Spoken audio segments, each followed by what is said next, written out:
జాతీయ ఇంజనీరింగ్ కాలేజీల్లో ఈసారి సీట్లు భారీగా పెరిగాయి. అధికారులు ఇప్పటి వరకు 2 దశల కౌన్సిలింగ్ చేపట్టారు. ఐఐటీల్లో స్వల్పంగా సీట్లు పెరిగితే ఎన్ఐటీలు, ట్రిపుల్ ఐటీలు ప్రభుత్వ నిధులతో నడిచే జాతీయ కాలేజీల్లో కొత్త కోర్సులను చేర్చారు. కొత్తగా చేర్చిన కోర్సులలో ఎక్కువగా కంప్యూటర్ సైన్స్ కోర్సులే ఉన్నాయి.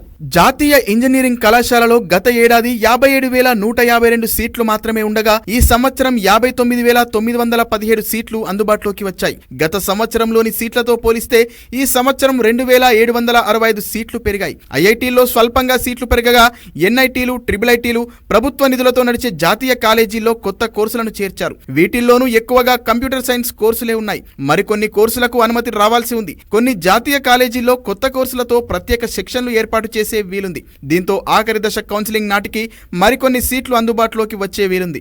ఈ అంశంపై త్వరగా నిర్ణయం వెల్లడించాలని అధికారులు కసరత్తు చేస్తున్నారు. ఒకవైపు సీట్లు పెరిగినా ప్రధాన కాలేజీల్లో డిమాండ్ మాత్రం తగ్గలేదు. ముఖ్యంగా కంప్యూటర్ సైన్స్ ఇంజనీరింగ్ కోసం అన్ని ప్రాంతాల్లోనూ విద్యార్థులు పోటీ పడుతున్నారు. జేఈఈ అడ్వాన్స్లో మంచి ర్యాంకు సంపాదించిన వారి మధ్య కూడా ఈసారి పోటీ కనిపిస్తోంది.